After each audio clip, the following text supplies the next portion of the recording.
안녕하십니까. 저는 가톨릭대학교 의과대학 성빈센트병원 정신건강의학과에 근무 중인 엄유현이라고 합니다. 오늘 이렇게 연사로 초청해 주셔서 감사드립니다. 코로나 상황 때문에 이렇게 녹화로 강의를 전달드리게 되어 아쉽지만 조금이나마 제 강의가 선생님들께 도움이 됐으면 좋겠습니다. 저는 오늘 만성 골반 통증을 호소하는 환자들에서 저희과적인 어떤 신체 증상 장애라든지 다른 어떤 정신과적인 측면들을 고려해야 할 것인가, 정신과적 접근을 어떻게 하고 좀 어떻게 평가하는 것이 좋겠는가, 그래서 궁극적으로 어떻게 이 환자군을 이해하는 것이 좋겠는가, 라는 것에 대해서 간략히 설명드리도록 하겠습니다. 아무래도 선생님들께서는 DSM-4 다이너스틱 크라이테리아와 조금 더 친숙하시리라 생각이 됩니다. 그래서 당시 이제 소마타이제이션 디스오더, 뭐 undifferentiated somatoform disorder 뭐 이런 얘기를 좀 들어보셨을 겁니다. 근데 지금은 이제 DSM-5 다이너스틱 크라이테리아를 쓰고 있고요. 지금은 소마타이제이션 디스오더라는 명칭은 사라지고 소마틱 심텀 디스오더라는 새로운 진단 기준이 생겼습니다. 소마틱 심텀 디스오더는 이제 하나 또는 그 이상의 신체 증상이 있고 이것이 이제 굉장히 큰 일상생활에 장애를 이제 불러일으켜야 합니다. 그리고 이 신체 증상으로 인해서 또는 이 신체 증상에 대한 과도한 생각, 그다음에 감정, 그다음에 행동들이 나타나고 거기에 너무 몰두한다든지 그로 인해서 어떤 고도의 불안을 경험한다든지 그리고 이런 신체 증상이라든지 건강 염려증에 과도하게 이제 시간이나 에너지를 소비하고 있다든지 이런 것들이 보여질 때 우리가 이제 소마틱 심턴 디소더를 의심해 볼 수 있고 이것이 6개월 이상 이제 persistent하다라는 양상이면 이제 우리가 좀 더 명확히 이 진단을 내릴 수 있겠습니다. 그래서 이제 만성 골반 통증 환자들은 이제 아무래도 페인을 동반하다 보니 그 스페시파이어가 있는데요. DSM-4 크라이테리아에서는 이제 predominant pain이라고 이제 여기서 스페시파이어가 되어 있는데 DSM-4 크라이테리아에서는 이제 페인 디소더로 분류되었던 것이 소마틱 심펀 디소더라는 이제 이 진단 기준 안에 포함이 되게 됐습니다. 근데 이제 선생님들께서 이제 좀 의아하실 것들이 어 예전 DSM-4TR 크라이테리아에서 보시면 소마틱 심텀이 환자의 소마틱 심텀이 메디칼한 것이라든지 서브스턴스 유즈와 상관이 없고 그거로 인해 이제 설명이 잘 되지 않을 때라는 조건이 있었습니다. 근데 소마틱 심텀 디소더에서는 그 진단 기준이 없어졌습니다. 이거는 이제 어떤 의미냐면 사실 이제 환자의 어떤 그 페인이 이게 의학적으로 설명이 되냐 안 되냐는 크게 중요하지 않다는 것입니다. 환자의 디스트레스가 굉장히 어센틱한 것이다. 굉장히 진실되게 저가 있는 거라고 생각을 하고 그것에 대해서 좀 더 지지적인 접근이 필요한 것이고 그것이 이제 메디컬리 익스플레인 되지 않는 것에 집중을 해서 이 사람을 무조건 이제 정신과적인 증상이다. 뭐 이렇게 몰고 정신과적인 문제라고만 치부를 것이 아니라 이것이 어떤 이제 증상이 있고 그다음 페인은 있는 것이다. 환자가 주관적으로 느끼고 있고 그거에 대해서 이제 같이 좀 접근을 해서 좀 포괄적인 의미의 어떤 포괄적인 치료적 접근이 필요하다라는 좀 더 어떻게 보면은 개방적이고 좀 이제 넓어진 의미라고 생각하시면 좋을 것 같습니다. 그래서 이 소마틱 심텀 디스오더 같은 경우에는 그 프레벌런스가 제너럴 어덜트 포퓰레이션에서 대략적으로 한 5에서 7% 정도로 보고가 되고 있습니다. 그래서 앞서 말씀드렸듯이 이제 메디컬리 익스플레인 되거나 뭐 안 되거나 이런 건 크게 중요하지 않다. 그리고 심텀은 이제 뭐 환자들처럼 이제 로컬라이즈 페인으로 호소할 수도 있고 파티그나 이런 것처럼 좀 이렇게 광범위한 증상을 호소할 수도 있습니다. 그러면 이런 이제 크로닉 펠빅 페인 신드롬 환자에서 저혈과적 증상들이 얼마나 프레벌런트한가 그 유병률을 보시면 스마트폰 디스오더 이제 DSM-4 다이너시스로 이제 분류가 돼서 연구가 이전에 주로 됐었습니다. 그래서 스마트폰 디스오더 같은 경우에 제일 이제 흔하게 나타났고 1.7%에 달했고요. 좀 놀라운 것은 이제 이런 CBPS 환자에서 최소 하나의 사이코패스 자용수를 가진 사람이 거의 95%에 달했다는 것입니다. 그래서 사실 이런 CBPS 환자에서 저혈과적인 접근을 꼭 이제 염두에 두시고 저혈과적인 증상이나 이제 어떤 평가해야 될 부분들 그리고 그런 측면들을 좀 같이 알고 계시면 좋을 것 같다는 생각이 듭니다. 그래서 이제 예전 분류에 따르면 이제 스마트폰 디스오더 안에 들어가 있던 것들 중에 이제 페인 디스오더, 소마타이제이션 디스오더, 이제 언디퍼런셜 스마트폰 디스오더, 하이퍼컨드리아시스 등이 있는데 이 중에서 이제 페인 디스오더라고 분류되어지는 이제 그 진단이 같은 하나에 나타났다. 그런 보고가 있었습니다. 2018년에 이제 사무국가학회는 아니지만 인터내셔널 컨텐츠 소사이티에서 이런 CPT 환자들을 평가할 때 있어서 좀 크게 세 가지 분야로 이제 집중을 해서 우리 좀 평가를 해보자 하면서 이제 권고한 사항들이 좀 있었는데요. 이제 첫 번째 포커스는 이제 펠빅 올간에 이제 조금 집중해서 보는 것들, 그리고 펠비스 바깥에 이제 어떤 문제에 좀 집중하는 것들, 그리고 이제 마지막으로 그 페인에 대한 리스폰스, 환자가 그 페인을 대한 리스폰스를, 그러니까 환자가 보일 수 있는 그 페널 리스폰스에 영향을 주는 인자들을 우리가 좀 이제 평가를 다 해야 된다는 거였고, 사실 더 효과적인 측면은 요 마지막 부분이 아닌가 싶습니다. 그래서 보시면 좀 세부적으로 보시면 이제 환자가 왔을 때, 실비 환자가 왔을 때, 이런 게 있으면 정신건강학과적으로 조금 리퍼를 하거나 좀 치료가 필요한 부분이겠다라는 것들을 선생님들께서 기억을 하고 계시면 좋을 것 같습니다. 그래서 이제 환자가 과도한 어떤 걱정이라든지 불안, 공포를 보여진다든지, 뒤에서도 좀 말씀드리겠지만 인지적 왜곡이 있지는 않은지, catastrophizing이라는 단어가 이제 자주 나오는데요. 이게 뭐냐면 이제 우울증 환자에서도 흔히 보이는 거지만 어떤 상황에 대해서 굉장히 대항하는 거죠. 예를 들면 이 통증 때문에 내 인생에 되는 것이 없다. 최악으로 치닫고 있다. 뭐 돌파구가 없다. 이렇게 생각하는 것들. 그리고 사실 이런 카타스트로파이징한 어떤 인지적 왜곡이 이제 사실은 헬플레스네스, 무력감이라든지 무만감 이런 것들을 좀 나타날 수, 이어질 수 있는 것들이거든요. 그리고 이런 심텀들이 persistent한지 아니면 그때그때 있다가 없어지기도 하는지 이런 것들이 되게 중요하겠습니다.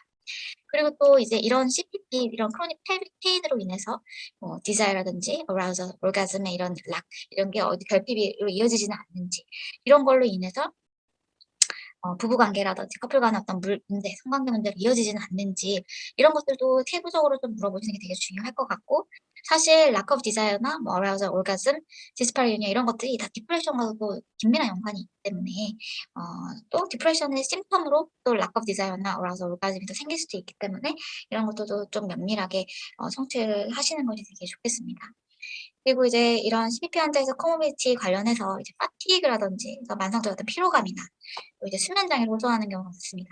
저도 이제 수면을 또 이거 전공을 하다 보니까 이런 페인 환자에서 수면 장애를 호소하는 경우가 많고, 이런 수면 장애가 지속적으로 또 이어지게 되면은 이것이 또 만성적인 피로감이나 만성적인 우울감으로 이어지는 경우가 많습니다. 실제로 뭐 불면증과 우울증이 바이디렉셔널 릴레이션십을 가진다는 건 많이 알려진 사실이고요. 그래서 이런 수면 장애나 이런 문제가 있지는 않은지 면밀히 평가를 하시고, 만약 그렇다고 한다면 적극적으로 개입을 하는 것이 중요하겠습니다. 그렇다면 조금 세부적으로 CPP 환자에서 좀 어떤 것들이 이 페인 리스폰스를 좀 영향을 주는가 보시면, 이제 환자의 어떤 belief, 그러니까 이런 페인에 대해서 어떤 믿음을 가지고 있는가, 어떤 인적 왜곡을 가지고 있느냐. 그래서 앞서 말씀드렸던 그 카타스트로파이징 하는 것들이 어떻게 영향을 미치느냐 봤더니, 실제로도 이제 베이스라인에 이제 페인 카타스트로파이징 스케일이라든지 페인의 시베리티가 높았던 환자군에서 1년 후에도 똑같이 그렇게 좀 심하게 유지되는 경우가 많았다라고 합니다. 그리고 또 이제 페이션트 퍼스널리티, 물론 이런 페인을 잘 느끼는 또 환자분들이 있을 수 있습니다. 그래서 어떤 기질적인 측면이라든지 어떤 인격의 측면들이, 이 사람의 성격 측면들이 또 이런 페인에 크게 노출이 되고 또 그 페인의 리스폰스를 좀 과도하게 나타나게 하고 그런 부분이 있을 수 있다는 거죠. 그래서 제가 이제 사실은 학과 선생님들께 아쉬운 부분들이, 환자를 보실 때 나와 맞지 않는다든지 나의 어떤 치료 수용도가 떨어지는 환자라든지 이런 환자들을 그냥 성격 장애라고 치부하시고 좀 이제 라포가 깨지거나 이러는 경우를 많이 보게 됩니다. 하지만 사실 환자의 성격이나 한 사람의 어떤 성격이나 인격을 평가하는 데 있어서는 굉장히 다양한 방법과 또 다양한 도구들이 있기도 하고 또 다양한 측면들을 고려해야 되는 부분들이 있습니다. 그래서 이거는 그 하나의 예인데요. 이제 어떤 빅 파이브 팩터라 그래 가지고 이 5가지 영역으로 해서 이제 환자의 어떤 성격을 이제 평가를 하게 되는데, 제가 뭐 세부적으로 말씀드릴 내용은 아니지만 이제 뉴로티시즘이라는 것이 있습니다. 그래서 쉽게 초조해지고 또 쉽게 불안정해지고 또 이런 스트레스에 굉장히 취약해지면서 쉽게 짜증을 내게 되고, 그러니까 이런 기질적인 면인데요. 이런 뉴로티시즘의 어떤 그 점수가 높은 사람일수록 또 이런 페인을 많이 느끼더라라는 것이죠. 심텀을 보고하는 것도 많고. 그래서 이런 사람의 어떤 기질적인 부분들 또 고려를 해야 된다는 것입니다. 하지만 또 선생님들께서 유념하셔야 되는 부분은, 제가 말씀드렸던 어떤 정서의 불안정성이라든지 예민함 이런 것들은 우울증 환자에서도 잘 나타날 수 있습니다. 내가 우울하고 또 페인이 있게 되면 아무래도 사람이 이리터블해지게 되고 또 정서적으로 불안정하게 되고 그런 것들이 좀 따라오게 되거든요. 그래서 그거를 단순히 이 사람이 저 사람 성격상이 한다다 이렇게 생각하시기보다는 이 사람이 페인으로 인해서 저렇게 이리터블 하고 또 저렇게 많이 불안정해 보이는구나라고 조금 이해를 하실 수 있으면 좋을 것 같습니다. 또 이제 환자를 보실 때 이 사람의 어떤 사이코소셜 스테이터스가 어떤 소셜 이코노믹 스테이터스라든지 에듀케이셔널 레벨 그리고 이 사람의 어떤 긍정적인 자원이 어떤 것들이 있는가 좀 살펴보시는 게 좋습니다. 사실 제가 에듀케이셔널 레벨을 볼 때 했지만 환자의 어떤 긍정적 자원, 이 사람의 서포트 그룹, 뭐 가족적 지지라든지 대인 관계라든지 이 사람의 직업, 그다음에 이 사람의 어떤 IQ, 뭐 에듀케이셔널 레벨 이런 것들이 사실은 이 페인을 이겨내고 또 디프레션을 이겨내는 데 되게 중요한 역할들을 합니다. 에듀케이션 레벨을 한 예인 거죠. 근데 이제 한 연구를 봤더니 이런 에듀케이션 레벨이 낮은 환자일수록 이제 1, 2, 3, 4, 5인데 이제 4가 컬리지 그레이주에이트 대학 대졸, 뭐 대학원졸, 그다음에 아예 무학 뭐 이런 거를 비교해 봤을 때 에듀케이션 레벨이 낮을수록 이런 어떤 패밀리 에듀케이션 라이프 펑션의 모든 이제 페인 디서빌리티 어떤 스코어에서 다 높게 측정이 되더라고 이제 보고가 되었습니다. 그리고 이렇게 에듀케이션 레벨이 낮은 환자분에서 소마타이제이션이라든지 어떤 편집 사고라든지 이런 것들이 점수가 더 높게 나타난 것이 있었습니다. 그래서 환자 어떤 교육 수준이라든지 어떤 소셜 이코노믹 스테이터스도 이런 페인을 어떻게 받아들이고 또 페인에 대해서 어떻게 반응하느냐가 달라질 수 있다는 걸 보시면 좋을 것 같아요. 그리고 또 중요한 것이 이거는 이제 예전에도 많이 연구가 됐던 부분인데 이런 크로닉 펠빅 페인 환자들이 컨트롤 그룹에 비해서 아주 유의미하게 어렸을 때 차일드후드 어떤 이제 어뷰즈라든지 어떤 트라우마틱 익스피리언스에 노출된 경우가 많았다고 되어지고 있습니다. 여기 보시면 컨트롤 그룹에 비해서 이제 에듀케이션을 보정하고 나서도 거의 컨트롤 그룹에서 2배 정도 이제 그 4번 이상의 이제 아주 차일드 익스피리언스를 가졌다고 보고가 되었습니다. 놀라운 숫자죠, 사실은. 그리고 이런 것들을 보시면 모든 이제 그 어뷰즈 영역, 그러니까 뭐 피지컬, 이모셔널, 섹슈얼 어뷰즈에서 크로닉 펠빅 페인 그룹에서 유의미하게 더 높았고요. 그다음에 뭐 하우스홀드 챌린지가 그 집안에 이제 어떤 것들 좀 위트니스 했었냐 어렸을 때 보시면 서브스턴스 유즈 디스오더라든지 아니면 뭐 도메스틱 바이올런스를 이제 뭐 한다든지 뭐 이런 것들이 다 이제 크로닉 펠빅 페인 그룹에서 훨씬 높게 나타났습니다. 레이셔가 다 높게 나타났고요. 뭐 피지컬 어뷰즈나 이모셔널 섹슈얼 어뷰는 거의 뭐 4배, 오즈가 뭐 4배, 3배 순이죠.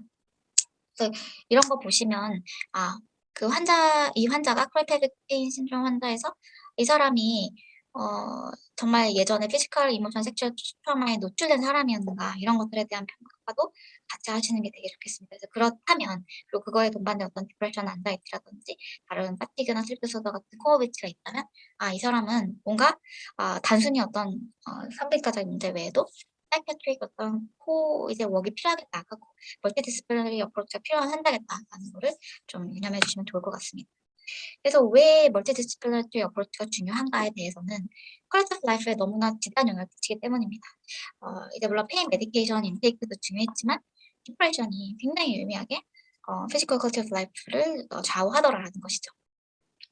제가 이제 사실은 제 강의 주제가 소마타이제이션 디스오더, 소마틱 심플 디스오더에 대한 것이지만 사실은 이런 CPP 환자에서 제가 외래에서 가장 흔하게 맞이하는 거는 디프레션이고 페인에 이게 말 그대로 크로닉하게 노출이 되는 사람들은 기본적으로 무기력하고 디프레스되어 있는 경우가 많습니다. 그래서 이런 디프레션을 어떻게 우리가 같이 하게 할 것인가, 같이 이렇게 극복하게 할 것인가, 그리고 이 무기력감에서 어떻게 나타나는지, 어떻게 나오게 할 것인가. 왜냐면 이게 되게 악순환이거든요.